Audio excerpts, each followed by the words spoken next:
Hello बच्चों। तो यहाँ पे देखिए प्रश्न क्या है। फलनों की सातत्यता की जांच कीजिए। एफ एक्स बराबर कॉस 1/x जब x 0 के बराबर नहीं है तथा एफ एक्स बराबर 1 जब x बराबर 0। तो अब देखो इस प्रश्न में सातत्यता की जांच करनी है हमको। तो सबसे पहले यहाँ पे इस प्रश्न के लिए मुख्य अवधारणा क्या हो जाएगी उसकी बात कर लेते हैं। मुख्य अवधारणा अवधारणा देखो किसी फलन की सातत्यता के लिए क्या आवश्यक कसौटी है वो है यहाँ पे कि फलन का मान उस बिंदु पे बराबर होना चाहिए उसकी बाईं सीमा के।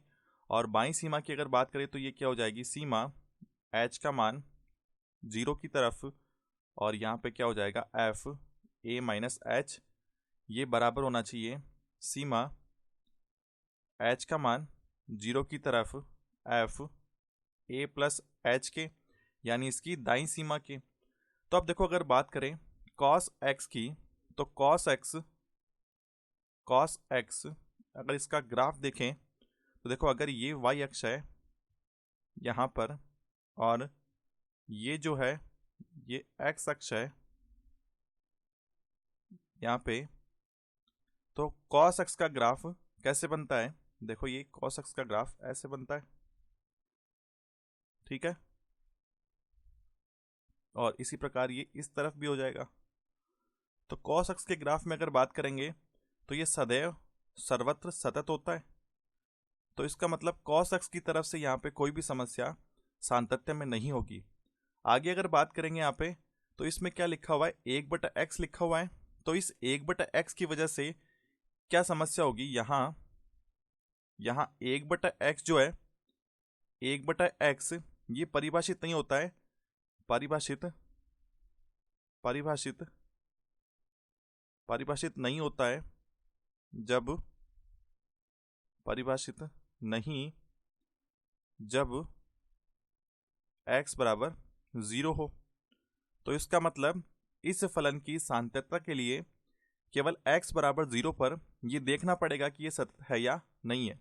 तो यहाँ पर अगर बात करेंगे अब अगर x बराबर 0 की बात करें तो इसके अनुसार क्या बोल सकते हैं, मुख्य अवधारणा के अनुसार कि a बराबर 0 पर जांच करनी पड़ेगी कि यह फलन सतत है या नहीं है। तो यहाँ a बराबर क्या हो जाएगा, 0 हो जाएगा। और 0 पर फलन का मान दिया हुआ है कि ये क्या है, 1 है। तो यहाँ पे अगर बात करेंगे f 0 की तो ये मान प्रश्न में दिया हुआ है कि ये क्या है, 1 है।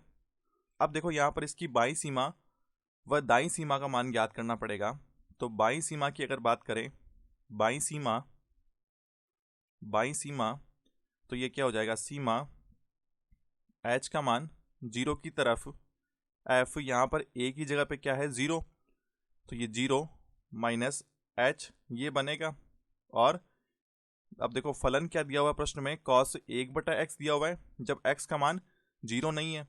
तो यहाँ पे 0 तो नहीं है, ये फलन का मान क्या है, 0 माइनस h पे बात हो रही है। तो यहाँ पे ये क्या हो जाएगा, सीमा h का मान 0 की तरफ और ये cos 1/x, यानी यहाँ पे क्या होगा, 0 माइनस h हो जाएगा। तो ये 1/0 माइनस h, यानी यहाँ पे क्या लिख सकते हैं, माइनस का h लिख सकते हैं। अब अगर दी हुई सीमा का मान रखेंगे यहाँ पे तो h 0 रखेंगे तो ये क्या बनेगा, 1 यहाँ पे क्या हो जाएगा, देखो ये cos 1/-0 होगा। अब देखो ये 1/0 यानी यहाँ पे क्या बन जाएगा, अनंत बन जाएगा। तो यहाँ से क्या बोल सकते हैं कि ये जो मान है cos, ये मान अनंत की तरफ जा रहा है और अनंत भी कौन सा, ये माइनस अनंत की तरफ जा रहा है। लेकिन ये बात अपने को पता है कि cos का मान सदैव क्या होगा, -1 और 1 के मध्य होगा। तो ये जो आया है अपने पास में cos माइनस अनंत की तरफ, इसका मान दोलन करेगा ये -1 से 1 के मध्य में। तो बाईं सीमा का मान निश्चित मान नहीं आ रहा है, ये मान दोलन कर रहा है -1 से 1 के मध्य। वैसे तो देखो यहीं से बोल सकते हैं कि सीमा का मान निश्चित नहीं आ रहा है तो ये फलन यहाँ पर सतत नहीं होगा। लेकिन फिर भी इसकी दाईं सीमा का मान ज्ञात करते हैं। दाईं सीमा, ये क्या हो जाएगा, सीमा h का मान 0 की तरफ, f a की जगह पे क्या है 0, तो यहाँ पे 0 प्लस h होगा। और उसी तरीके से यहाँ पे देखो ये क्या बन जाएगा, सीमा h का मान 0 की तरफ, और ये cos 1/x, और x की जगह पे 0 प्लस h है तो ये h बन जाएगा। और फिर से यहाँ पे 0 रखेंगे तो ये क्या होगा, यहाँ पे cos ये 1/0 बनेगा। तो इस बार ये cos ये धनात्मक अनंत की तरफ जाएगा। तो फिर से ये जो मान है ये दोलन करेगा, ये दोलन करेगा -1 से 1 के मध्य। तो देखो न तो यहाँ पे बाई सीमा का मान निश्चित आ रहा है, न दाई सीमा का मान आ रहा है, तो इसका मतलब ये 0 पर सतत नहीं है। तो यहाँ पे क्या लिख सकते हैं, अतः अतः अतः दिया हुआ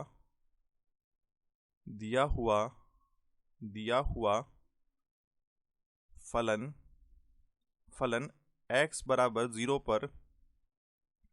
पर सतत नहीं है। तो ये हो जाएगा इस प्रश्न का हल। आशा करता हूँ आपको समझ में आया होगा। धन्यवाद।